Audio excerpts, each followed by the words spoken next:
Good news, everyone! The first packet is away! The first transport is away. Hey everybody, Matt Colville here. I am the design director for MCDM, a small game company, and we launched a Kickstarter for a new 5th edition monster book a few months ago. You probably already know this, but every video is someone's first video, and it doesn't hurt to have context. We wanted to do this project a little differently. It's going to be a book with 300 or more stat blocks in it, and I figured once a monster is done, it's been designed and tested and iterated on, let's just give it to the backers and the people who pre-order. That's important. Why wait until all the monsters are done and all the art is done? Just, okay, these guys are ready. Here you go. So before we launched the Kickstarter, we developed a few monsters and some new rules to show people what the rest of the book would look like. That's the preview packet, and it includes the MCDM goblins, which are super popular and a lot of fun, and the new minion rules, which literally every time I do a live stream on Twitch, someone says they just used the minions for the first time and they loved it. Their players loved it. If you want to see what I'm talking about, there is a link to the preview packet in the doobly-doo. This is the announcement of the release of the first backer packet. So if you backed Flea Mortals, or if you pre-ordered, you're going to get an email from BackerKit that lets you download all this stuff. That also means if you watch this video and you're like, damn, that sounds dope, just click the pre-order link below and you too will have access to this packet and every other packet we release for the book. I don't know when we're going to charge people who pre-order, probably next year, but it doesn't matter. If you backed or pre-ordered, you will get all this stuff. All this stuff? What stuff? I'm glad you asked. First, the MCDM Orcs. These are awesome. I am incredibly happy with the direction. As far as I'm concerned, these are now the orcs in Orden, the orcs you would meet in any adventure I run in my world. But, and this is important, these monster entries only have a few hundred words of background lore, so there's not a lot in here that references our proprietary world.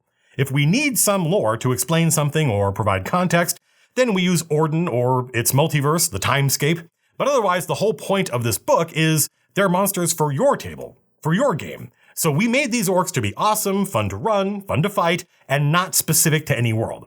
There's 8 different flavors of orc in here for you to use. That's because orcs aren't presented as a simple monster. We imagine them as a faction. Normal monsters might have a 1 or 2 or maybe 3 stat blocks, depending on how often we think you'd use them.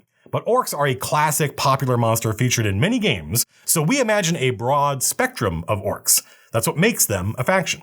There's orc blitzers, orc garrotters, orc furies, orc godcallers, an orc bloodrunner that I think is sort of the default orc, and more. These are the orc names for the different roles they have in combat. The generic roles are things like minion, skirmisher, ambusher, controller, brute.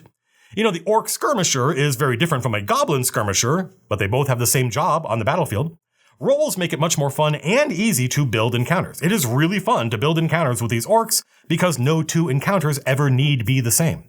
Now, a word of advice, the same advice we're going to put into the book. When you see all these options, you may get saucer eyes and decide to throw 6 different kinds of orcs at your players. That is a bad idea. You will not enjoy that. Better to pick 1 or 2 or maybe 3 different kinds of orcs and start there.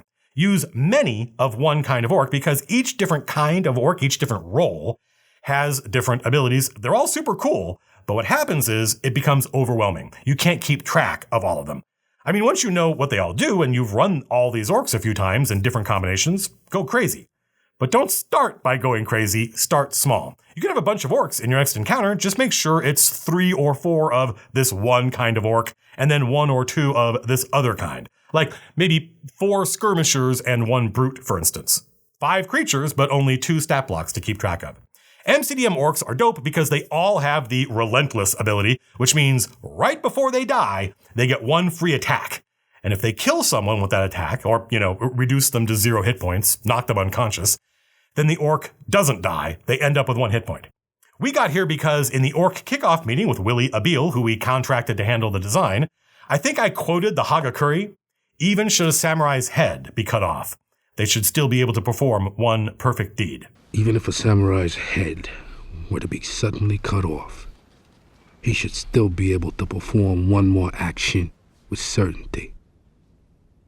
If one becomes like a revengeful ghost and shows great determination, though his head is cut off, he should not die. And Relentless is how Willie interpreted and contextualized that idea. It took a lot of testing to hone in on exactly how it should work, but we have I think, the best testers in the business. Now, when this happens, according to the lore, their veins start to glow red, and it's almost like this rage they enter into. And we imagine the word orc is a shortened form of another word that means blood fire. That's just flavor, but it's cool. If you read these orcs, you will see that they all work together really well. Their abilities all complement each other. You don't need to be a tactical genius, just when it's this orc's turn, just do what it says on the orc, and your players will think that you're a tactical genius. That's the brilliance of this design. I mean, in my opinion, of course.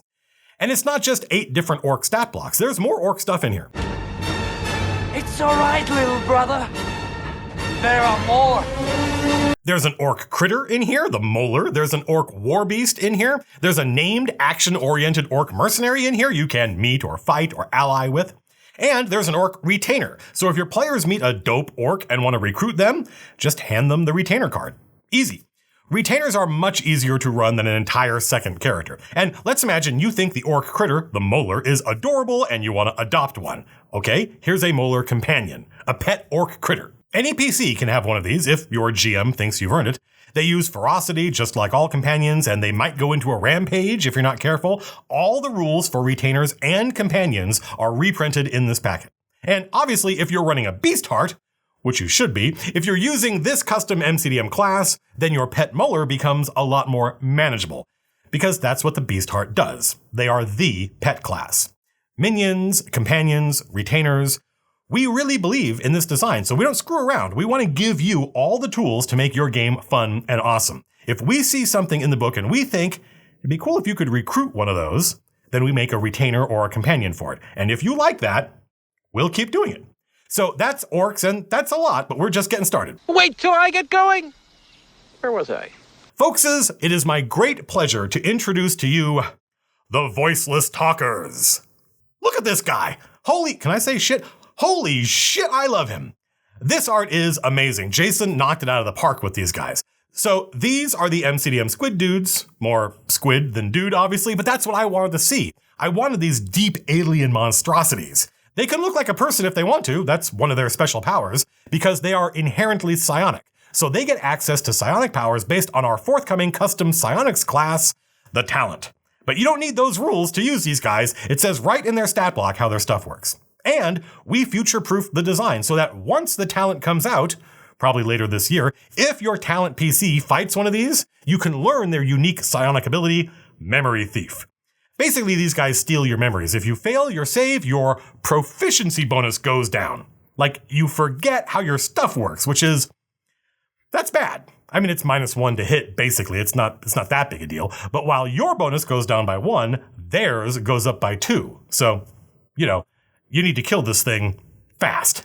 Also, hey, did I mention these guys have laser rifles? I mean, they're not lasers. They fire beams of psionic energy, but yeah, basically laser rifles. I like the idea that they aren't science fictional, but they are sort of space fantasy. This is not tech normal people have access to because these guys are not from around here. They're not in some cave somewhere. They're from another world, and they develop their own tech based on psionics. Now, there's only 2 generic voiceless talkers in here. That's plenty for most adventures, I think. But we try to imagine these monsters holistically. We don't have a publisher over us asking us for champagne on a beer budget, a real phrase a real producer used on a game I worked on. If we think the monster needs it and it won't cause the book to ship late, we do it. And I thought we needed to see some of the creatures these guys engineer. They're mad scientists, basically, so we included one of the hulking brains they create. Basically, these huge creatures that act like psionic batteries that help power the Voiceless Talkers' abilities, and they're really strong and punch hard. Also, we included the Voiceless Talkers' favorite pet, the Mind Killer. Look at this thing. This is our take on another classic monster, basically just a floating nervous system that can enter your body through a process best left to the imagination, but which I suspect involves 1 or more orifices. And once inside there, you take damage every round until you save, and if that kills you, then the Mind Killer takes over your body and drives you around like a mech. Now, realistically, this is very unlikely to happen. The saving throw isn't hard, it would take many rounds to kill a level-appropriate hero, but the idea is that you meet someone who seems like a normal human monkey person, but at a critical moment, probably after they betray you or you beat them in combat and you think the adventure is over, one of these things pops out and you realize A, the battle isn't over, and B, The situation is way more complex than you thought. Who put this thing inside that dude? Why? How long has that asshole had a floating brain inside of him? What is going on? Good question. I don't know the answer, that's up to you, but it's dramatic as hell. We threw in a non-brain-eating minion version if you really want to creep your players out with a whole bunch of these things, so that's fun. Finally, you'll get to meet Lord Sewell, the chief design architect for the body banks, where they make stuff like the hulking brain and the mind killer. This is an action-oriented, named, unique, voiceless talker who can take on an entire party. This guy he's bad. He is really bad. He is no joke. He will mess your party up. You're gonna love him. He has abilities like Mind Shatter and Brain Overload and Was I ever here? which is his one-use get-out-of-jail-free ability. Okay, so orcs and squid dudes, what else? Oh, a new environment, the Enchanted Forest. Imagine your players are traveling through an elf-haunted forest or whatever, a magical forest. I have no idea why they're doing this. It's your adventure. And you just want to spice it up. You want an encounter that doesn't necessarily advance the plot, but it does reinforce the nature of this magical forest. You don't want to tell your players it's a beautiful and deadly fairy wood. You want to show them. So you use one of these monsters, maybe the Dancing Lady, a huge plant with humanoid-shaped flowers that twist and dance and lure unwary trespassers into a blood-red waltz, or maybe a ballet of terror, right? This is obviously not a normal forest. Or your players might encounter an Empyrean Stag, a very powerful celestial warden like the Elginwites from my world the guy Salar Bearmantle works for, if you remember him. They're not enemies, I mean, unless you're being an asshole in the forest. They're lore masters and forest protectors and can be very powerful allies for the right party, or just an incredibly dope, what are you doing in our wood kind of encounter for a low-level party. So that's it. That's the packet. Orcs and squid dudes and forest creatures. Plenty to read and use and play with. But you know what would be cool, though? Okay, so imagine your players are in an adventure where they have to go into an enchanted wood. Wouldn't it be cool to have some original ambient music to play, like actual music, like an MP3? You know, it shouldn't be obtrusive, but it should be beautiful and evocative and make you feel like you're in an elven woad. You wouldn't want it to be repetitive, so it should be, I don't know, like 45 minutes long, so you can listen to it all night and never notice it repeat? Yes. Yes, that would be cool. So, we did that. We reached out to longtime friend of the channel, State Azure, whose music you've heard in the background of many of my streams, and asked if he'd be interested in composing something original based on this theme, and he said, sure. He was excited. He did a rough sketch for us, like 2 minutes long. We loved it, and a little while later, we got the whole track, and I've listened to it. I mean, it was playing in the background while I wrote this script. I love it. I love ambient music like this. If you want more stuff from him, there's a link to his channel in the doobly-doo. Was this a smart thing to do? I have no idea. Maybe folks will be like, neat, and then never use it, never listen to it. Well, then we learned something. But if you do use it and you do like it, well, maybe we could do this for more environments. I don't know, that's mostly up to you. Oh, and State Azure, that dude has schedules like everybody else. Now, it should be obvious that having a musician write some music for us does not impact our development schedule, but in case it's not obvious, State Azure's pipeline and workflow doesn't impact our schedule at all. We only add stuff to the packet, stay tuned, we only add stuff to the packet if it won't take any more of our time. Because if we have to spend weeks on something like this, then the book comes out later, and no one wants that. We compensate everyone who works with us very well, but we do not add stuff like this unless we're certain it won't impact the schedule. Now, the packet includes a high-quality MP3 of the track for everyone who pre-ordered, but that can be a hassle to play at the table. So we uploaded it to YouTube, right here, this channel, and Jason made some dope art for it, like an album cover, and then Jerry animated it. So we've got like our own Lo-Fi girl. Yes, I know it's lo-fi, but that's what everybody under 20 calls it. You are free to use this at your table. You can use it in the background of your live stream. The only thing you can't do with it is bundle it with your product. It's still our music. You're just free to use it at your table or in your stream. I love State Azure's music. I want to be that dude when I grow up, and it was easy and fun working with him. We deeply hope you like the music. What else might you need if you're running through an enchanted forest? Hey, how about an original tactical map from Nick? Nick is a full-time illustrator here and the person who manages our freelance artists. He got inspired by all this and he drew a quite good tactical map for this packet. It comes in 2 flavors, day and night, and there are gridded and non-gridded versions, and this is basically like the music. You are free to print them out and use them at your table or in your VTT of choice. You can use them in your stream. You just can't steal them and put them in your product. So that's it. Squid dudes and music and forest beasties and maps and orcs. Lots of orcs. That's it. That's all. Okay, but wow, I mean, it's a lot of orcs, right? And they're new. You don't know exactly how they work yet. Wouldn't it be nice, convenient, if there was something like an encounter you could run that would let you use all these different kinds of orcs, learn how they work, but maybe in waves, so you're not using them all at once? Each wave would feature different orcs. But it shouldn't be a normal encounter that's part of an adventure. We have no idea what adventure you might be running right now or what level your players are. So it should be more like a scenario, something fun but self-contained. A self-contained orc scenario where the GM gets to use all the different orcs and their beasties and learn how they all work, and the players get to blow off some steam in a battle that has nothing to do with the normal continuity of their characters. No stakes, just a fun diversion. Orcs, right? And there's a lot of them. So like a horde of orcs, a horde mode where you can't win. You're going to die eventually. The only question is, how long can you survive?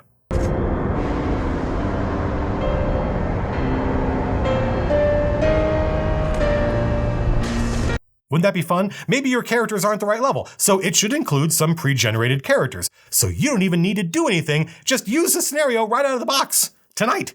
The rules are short, you could read the whole thing in 15 minutes. And if people actually do this, if they try it, if they enjoy it, if they have fun, they'll probably want to, brag about it. Talk about how long they lasted, how many rounds. So it would be sort of competitive.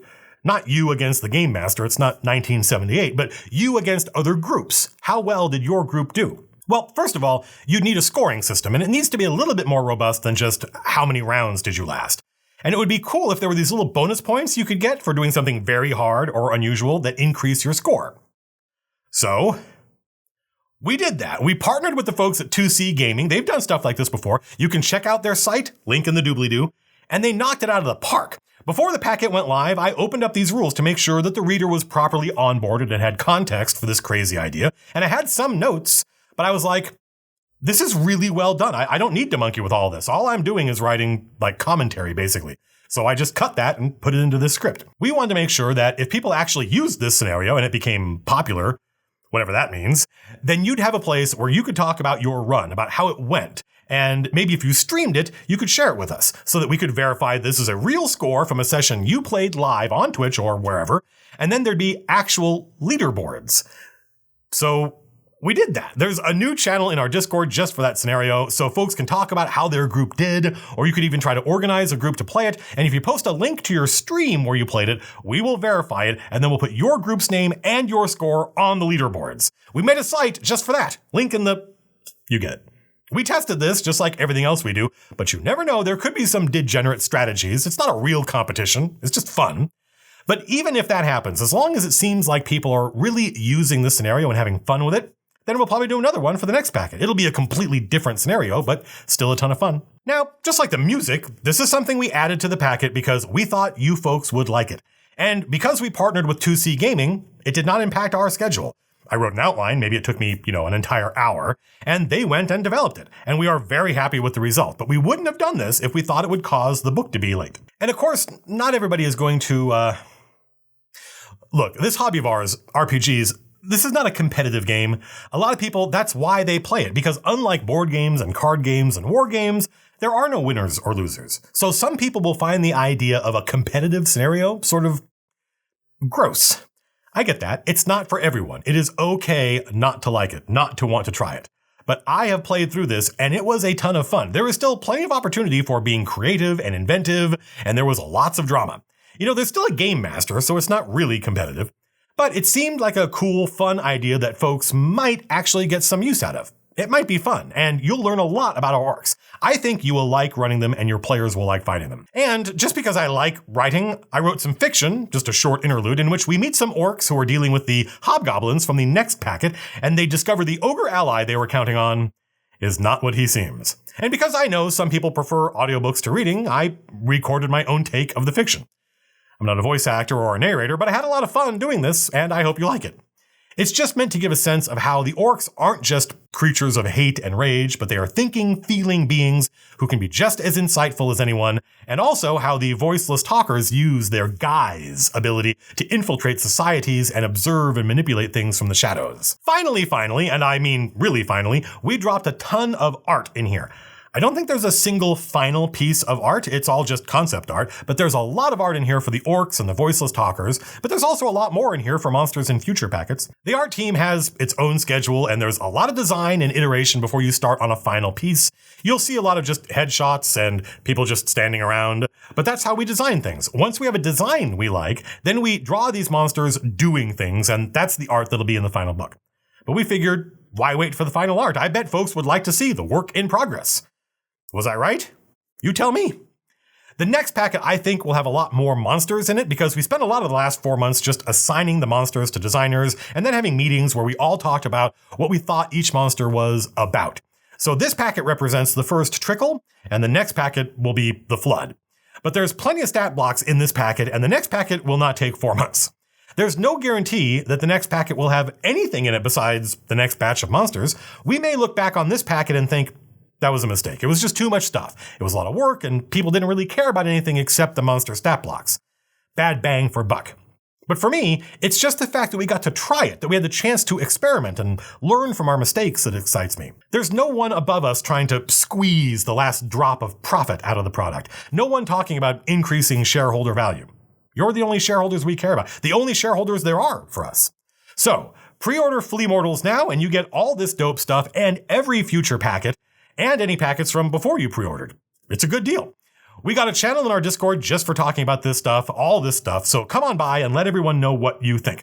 It has been a lot of fun watching everyone's reactions to using the goblins and the overmind in their games. The whole team worked super hard on this. Special thanks to Willie for the hard work he did on the orcs, thanks to Sadie Lowry for her work on the Enchanted Forest, and Laura Hurstbrunner for editing, thanks to 2C Gaming for knocking the orc scenario out of the park. Thanks to our testers who take everything we do and just polish the shit out of it. The design is stable as a table thanks to you. And thanks to State Azure for making some incredible music for us. And thanks to you. As long as you folks like this stuff, we get to keep doing it. Oh, you'll get more normal videos soon. I just had a lot on my plate, what with all of this, and the return of the Chain of Acheron. No spoilers. Stay tuned. Peace out.